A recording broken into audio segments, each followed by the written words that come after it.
21장. 예수께서 눈을 들어 부자들이 헌금궤에 헌금 넣는 것을 보시고 또 어떤 가난한 과부가 거기에 렙돈 2잎을 넣는 것을 보셨다. 그래서 예수께서는 말씀하셨다. 내가 진정으로 너희에게 말한다. 이 가난한 과부가 누구보다도 더 많이 넣었다.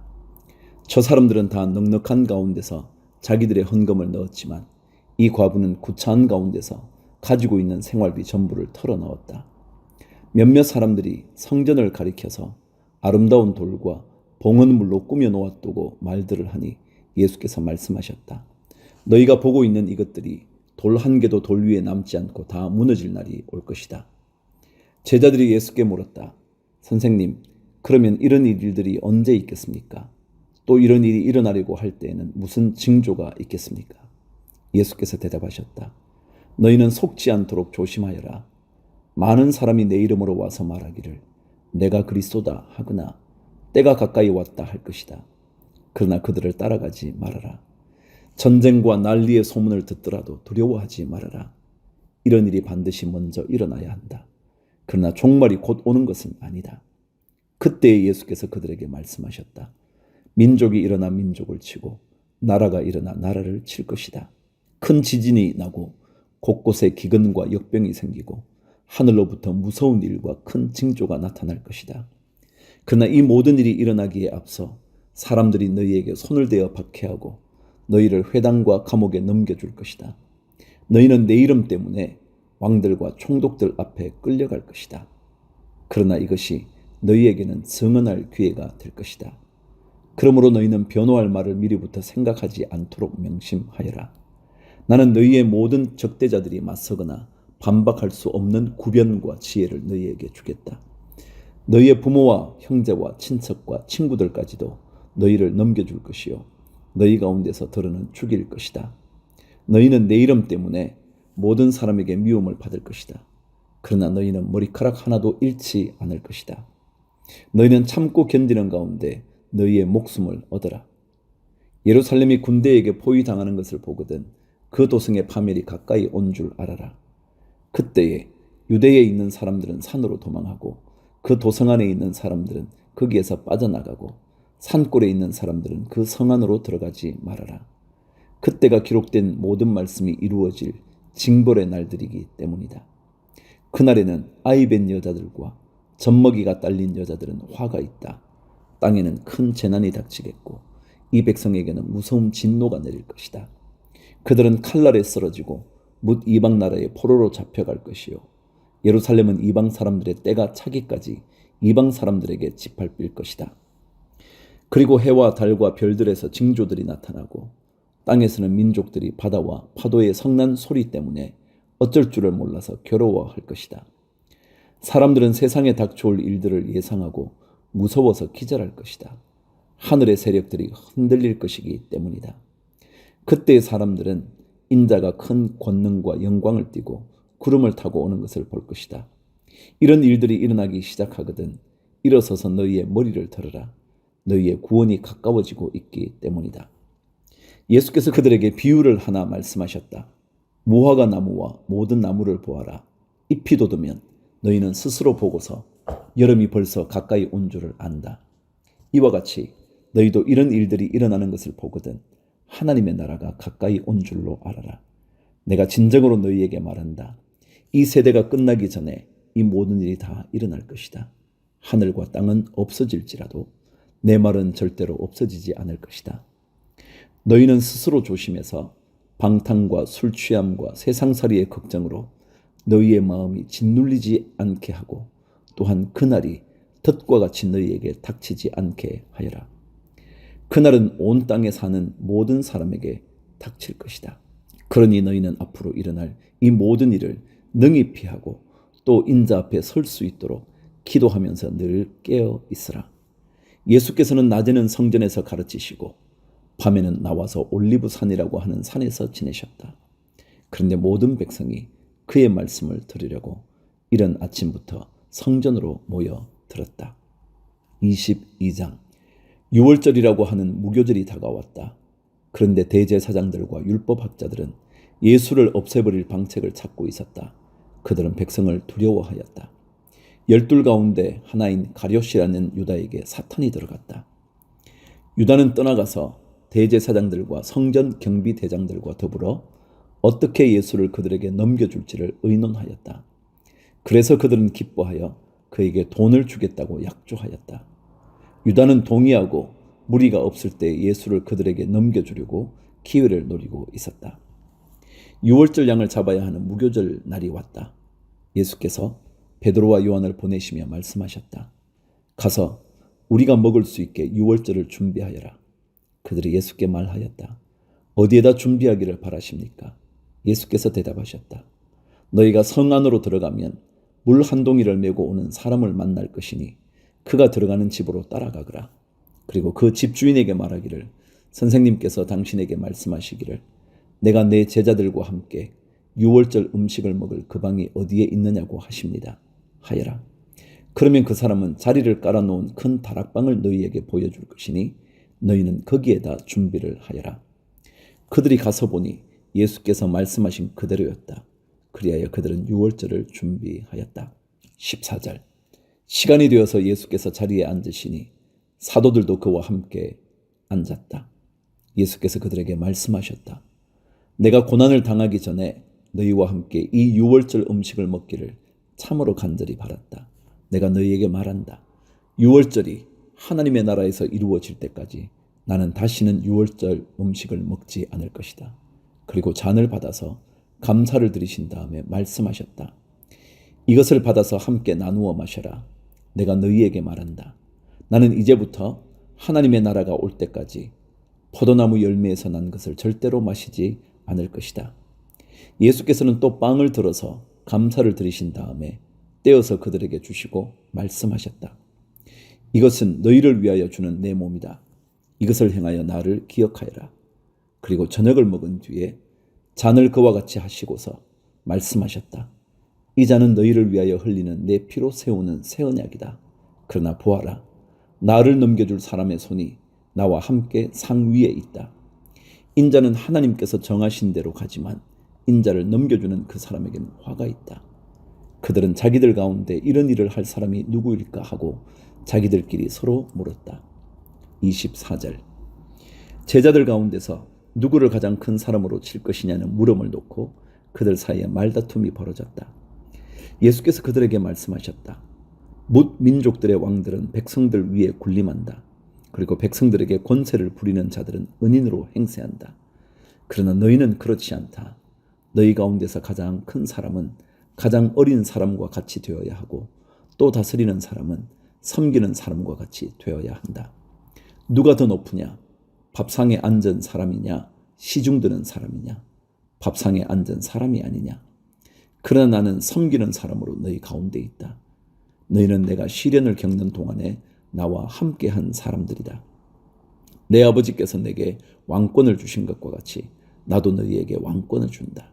그리하여 너희가 내 나라에 들어와 내 밥상에서 먹고 마시게 하고 옥좌에 앉아서 이스라엘의 12지파를 심판하게 하겠다. 31절. 시몬아 시몬아 보아라. 사탄이 밀처럼 너희를 체질하려고 너희를 소나귀에 넣기를 요구하였다. 그러나 나는 내 믿음이 꺾이지 않도록 너를 위하여 기도하였다. 내가 다시 돌아올 때에는 내 형제를 굳세게 하여라. 베드로가 예수께 말하였다. 주님, 나는 감옥에도 죽는 자리에도 주님과 함께 갈 각오가 되어 있습니다. 그러나 예수께서 말씀하셨다. 베드로야, 내가 내게 말한다. 오늘 닭이 울기 전에 내가 3번 나를 모른다고 할 것이다. 예수께서 제자들에게 말씀하셨다. 내가 너희를 돈 주머니와 자루와 신발이 없이 내보냈을 때에 너희에게 부족한 것이 있더냐? 그들이 대답하였다. 없었습니다. 예수께서 그들에게 말씀하셨다. 이제는 돈 주머니가 있는 사람은 그것을 챙겨라. 또 자루도 그렇게 하여라. 그리고 칼이 없는 사람은 옷을 팔아서 칼을 사라. 내가 너희에게 말한다. 그는 무법자들과 한패로 몰렸다고 하는 이 성경 말씀이 내게서 반드시 이루어져야 한다. 과연 나에 관하여 기록한 일은 이루어지고 있다. 제자들이 예수께 말하였다. 주님 보십시오. 여기에 칼 2자루가 있습니다. 예수께서 그들에게 말씀하시기를 넉넉하다 하셨다. 39절. 예수께서 나가시어 늘 하시던 대로 올리브산으로 가시니 제자들도 그를 따라갔다. 그곳에 이르러서 예수께서 제자들에게 말씀하시기를 시험에 빠지지 않도록 기도하여라 하신 뒤에 그들과 헤어져서 돌을 던져서 닿을 만한 거리에 가서 무릎을 꿇고 이렇게 기도하셨다. 아버지, 만일 아버지의 뜻이면 내게서 이 잔을 거두어 주십시오. 그러나 내 뜻대로 되게 하지 마시고 아버지의 뜻대로 되게 하여 주십시오. 그때의 천사가 하늘로부터 그에게 나타나서 힘을 북돋우어 드렸다. 예수께서 고뇌에 차서 더욱 간절히 기도하시니 땀이 핏방울같이 되어서 땅에 떨어졌다. 기도를 마치고 일어나 제자들에게로 와서 보시니 그들이 슬픔에 지쳐서 잠들어 있었다. 그래서 그들에게 말씀하셨다. 왜들 자고 있느냐? 시험에 빠지지 않도록 일어나서 기도하여라. 예수께서 아직 말씀하시고 계실 때에 한 무리가 나타났다. 12 가운데 하나인 유다라는 사람이 그들의 앞장을 서서 왔다. 그는 예수께 입을 맞추려고 가까이 왔다. 예수께서 그에게 말씀하셨다. 유다야, 너는 입맞춤으로 인자를 넘겨주려고 하느냐? 예수의 둘레에 있는 사람들이 사태를 보고서 말하였다. 주님, 우리가 칼을 쓸까요? 그 가운데 한 사람이 대제사장의 종의 오른쪽 귀를 쳐서 떨어뜨렸다. 예수께서 말씀하시기를 그만해 두어라 하시고 그 사람의 귀를 만져서 고쳐 주셨다. 그런 다음에 자기를 잡으러 온 대제사장들과 성전 경비대장들과 장로들에게 말씀하셨다. 너희가 강도를 잡듯이 칼과 몽둥이를 들고 나왔느냐? 내가 날마다 성전에서 너희와 함께 있었으나 너희는 내게 손을 대지 않았다. 그러나 지금은 너희의 때요 어둠의 권세가 판을 치는 때다. 그들은 예수를 붙잡아서 끌고 대제사장의 집으로 데리고 갔다. 그런데 베드로는 멀찍이 떨어져서 뒤따라갔다. 사람들이 뜰 한가운데 불을 피워놓고 둘러앉아 있는데 베드로도 그들 가운데 끼어 앉아 있었다. 그때 한 하녀가 베드로가 불빛을 안고 앉아 있는 것을 보고 그를 빤히 노려보고 말하였다. 이 사람도 그와 함께 있었어요. 그러나 베드로는 그것을 부인하여 이렇게 말하였다. 여보시오, 나는 그를 모르오. 조금 뒤에 다른 사람이 베드로를 보고서 말했다. 당신도 그들과 한패요. 그러나 베드로는 이 사람아, 나는 아니란 말이요 하고 말하였다. 그리고 1시간쯤 지났을 때에 또 다른 사람이 강경하게 주장하였다. 틀림없이 이 사람도 그와 함께 있었어. 이 사람은 갈릴리 사람이니까요. 그러나 베드로는 이렇게 말하였다. 여보시오, 나는 당신이 무슨 소리를 하는지 모르겠어. 베드로가 아직 말을 채 끝내기도 전에 곧 닭이 울었다. 주님께서 돌아서서 베드로를 똑바로 보셨다. 베드로는 주님께서 자기에게 오늘 닭이 울기 전에 내가 3번 나를 모른다고 할 것이다 하신 그 말씀이 생각났다. 그리하여 그는 바깥으로 나가서 비통하게 울었다. 예수를 지키는 사람들이 예수를 때리면서 모욕하였다. 또 그들은 예수의 눈을 가리고 말하였다. 너를 때린 사람이 누구인지 알아맞추어 보아라. 그들은 그 밖에도 온갖 말로 모욕하면서 예수에게 욕설을 퍼부었다. 날이 밝으니 백성의 장로회 곧 대제사장들과 율법학자들이 모여서 예수를 그들의 공회로 끌고 가서 이렇게 말하였다. 그대가 그리스도이면 그렇다고 우리에게 말해 주시오. 예수께서 그들에게 말씀하셨다. 내가 그렇다고 여러분에게 말하더라도 여러분은 믿지 않을 것이요. 내가 물어보아도 여러분은 대답하지 않을 것이요. 그러나 이제부터 인자는 전능하신 하나님의 오른쪽에 앉게 될 것이요. 그러자 모두가 말하였다. 그러면 그대가 하나님의 아들이요? 예수께서 그들에게 말씀하셨다. 내가 그라고 여러분이 말하고 있어. 그러자 그들은 말하였다. 이제 우리에게 무슨 증언이 더 필요하겠소? 우리가 그의 입에서 나오는 말을 직접 들었으니 말이요. 23장. 그들 온 무리가 일어나서 예수를 빌라도 앞으로 끌고 갔다. 그들이 예수를 고발하여 말하기를 우리가 보니 이 사람은 우리 민족을 오도하고 황제에게 세금 바치는 것을 반대하고 자칭 그리스도 곧 왕이라고 하였습니다. 그래서 빌라도가 예수께 물었다. 당신이 유대인의 왕이요? 예수께서 빌라도에게 대답하셨다. 당신이 그렇게 말하고 있어. 빌라도가 대제사장들과 무리들에게 말하였다. 내가 보니 이 사람에게는 아무 죄도 없어. 그러나 그들은 이렇게 주장하였다. 그 사람은 갈릴리에서 시작해서 여기에 이르기까지 온 유대를 누비면서 가르치며 백성을 선동하고 있습니다. 빌라도가 이 말을 듣고서 물었다. 이 사람이 갈릴리 사람이요? 그는 예수가 헤롯의 관할에 속한 것을 알고서 예수를 헤롯에게 보냈는데 마침 그때에 헤롯이 예루살렘에 있었다. 헤롯은 예수를 보고 매우 기뻐하였다. 그는 예수의 소문을 들었으므로 오래전부터 예수를 보고자 하였고 또 그는 예수가 어떤 기적을 일으키는 것을 보고 싶어 하였다. 그래서 그는 예수께 여러 말로 물어보았다. 그러나 예수께서는 그에게 아무 대답도 하지 않으셨다. 그런데 대제사장들과 율법학자들이 곁에 서 있다가 예수를 맹렬하게 고발하였다. 헤롯은 자기 호위병들과 함께 예수를 모욕하고 조롱하였다. 그런 다음에 예수에게 화려한 옷을 입혀서 빌라도에게 도로 보냈다. 헤롯과 빌라도가 전에는 서로 원수였으나 바로 그날에 서로 친구가 되었다. 빌라도는 대제사장들과 지도자들과 백성을 불러 모아놓고서 그들에게 말하였다. 그대들은 이 사람이 백성을 오도한다고 하여 내게로 끌고 왔으나 보다시피 내가 그대들 앞에서 친히 신문하여 보았지만 그대들이 고발한 것과 같은 제목은 아무것도 이 사람에게서 찾지 못하였소. 헤롯도 또한 그것을 찾지 못하고 그를 우리에게 돌려 보낸 것이요. 이 사람은 사형을 받을 만한 일을 하나도 저지르지 않았소. 그러므로 나는 이 사람을 매질이나 하고 놓아 주겠소. 그러나 그들이 일제히 소리질러 말하였다. 이 자를 없애고 바라바를 우리에게 놓아 주시오. 바라바는 그 성 안에서 일어난 폭동과 살인 때문에 감옥에 갇힌 사람이다. 빌라도는 예수를 놓아주고자 하여 다시 그들에게 말하였다. 그러나 그들이 외쳤다. 그 자를 십자가에 못 박으시오. 십자가에 못 박으시오. 빌라도가 세 번째 그들에게 말하였다. 도대체 이 사람이 무슨 나쁜 일을 하였단 말이오. 나는 그에게서 사형에 처할 아무런 죄를 찾지 못하여서 그러므로 나는 그를 매질이나 해서 놓아줄까 하오. 그러나 그들은 마구 우기면서 예수를 십자가에 못 박으라고 큰 소리로 요구하였다. 그래서 그들의 소리가 이겼다. 마침내 빌라도는 그들의 요구대로 하기로 결정하였다. 그래서 그는 폭동과 살인 때문에 감옥에 갇힌 자는 그들이 요구하는 대로 놓아주고 예수는 그들의 뜻대로 하게 넘겨주었다. 26절. 그들이 예수를 끌고 가다가 들에서 오는 시몬이라는 한 구레네 사람을 붙들어서 그에게 십자가를 지우고 예수의 뒤를 따라가게 하였다. 백성들과 여자들이 큰 무리를 이루어서 예수를 따라가고 있었는데 여자들은 예수를 생각하여 가슴을 치며 통곡하였다.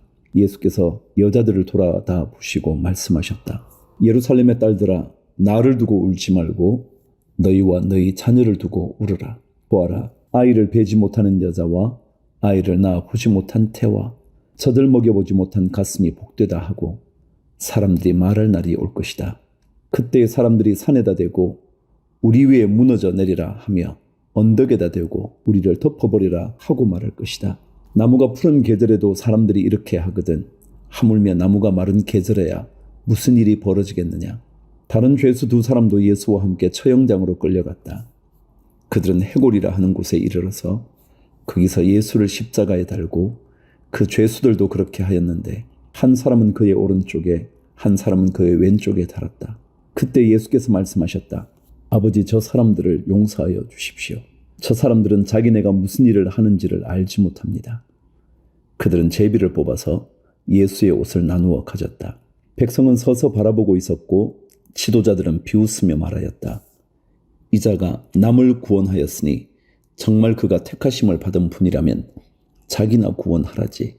병졸들도 예수를 조롱하였는데 그들은 가까이 가서 그에게 신 포도주를 들이대면서 말하였다. 내가 유대인의 왕이라면 너나 구원하여 보아라. 예수의 머리 위에는 이는 유대인의 왕이다 이렇게 쓴 죄패가 붙어 있었다. 예수와 함께 달려있는 죄수 가운데 하나도 그를 모독하며 말하였다. 너는 그리스도가 아니냐? 너와 우리를 구원하여라. 그러나 다른 하나는 그를 꾸짖으며 말하였다. 똑같은 처형을 받고 있는 주제에 너는 하나님이 두렵지도 않느냐? 우리야 우리가 저지른 일 때문에 그에 마땅한 벌을 받고 있으니 당연하지만 이분은 아무것도 잘못한 일이 없다. 그리고 나서 그는 예수께 말하였다. 예수님, 주님이 주님의 나라에 들어가실 때에 나를 기억해 주십시오. 예수께서 그에게 말씀하셨다. 내가 진정으로 내게 말한다. 너는 오늘 나와 함께 낙원에 있을 것이다. 44절. 어느덧 낮 12시쯤 되었는데 어둠이 온 땅을 덮어서 오후 3시까지 계속되었다. 해는 빛을 잃고 성전의 휘장은 한가운데가 찢어졌다. 예수께서 큰 소리로 부르짖어 말씀하셨다. 아버지, 내 영혼을 아버지 손에 맡깁니다. 이 말씀을 하시고 그는 숨을 거두었다. 그런데 백부장은 그 일어난 일을 보고 하나님께 영광을 돌리며 말하였다. 이 사람은 참으로 의로운 사람이었다. 구경하러 모여든 무리도 그 일어난 일을 보고 모두 가슴을 치면서 돌아갔다. 예수를 아는 사람들과 갈릴리에서부터 예수를 따라다닌 여자들은 다 멀찍이 서서 이 일을 지켜보았다. 50절. 요셉이라고는 사람이 있었는데 그는 공의회 의원이고 착하고 의로운 사람이었다. 이 사람은 의회의 결정과 처사에 찬성하지 않았다. 그는 유대 사람의 고을 아리마대 출신으로 하나님의 나라를 기다리는 사람이었다. 이 사람이 빌라도에게 가서 예수의 시신을 내어 달라고 청하였다. 그는 시신을 십자가에서 내려서 3배로 싼 다음에 바위를 파서 만든 무덤에다가 모셨다. 그 무덤은 아직 아무도 묻힌 적이 없는 것이었다. 그날은 준비일이고 안식일이 시작될 무렵이었다. 갈릴리에서부터 예수를 따라다닌 여자들이 뒤따라가서 그 무덤을 보고 또 그의 시신이 어떻게 안장되었는지를 살펴보았다. 그리고 그들은 집에 돌아가서 향료와 향유를 마련하였다. 여인들은 계명대로 안식일에 쉬었다.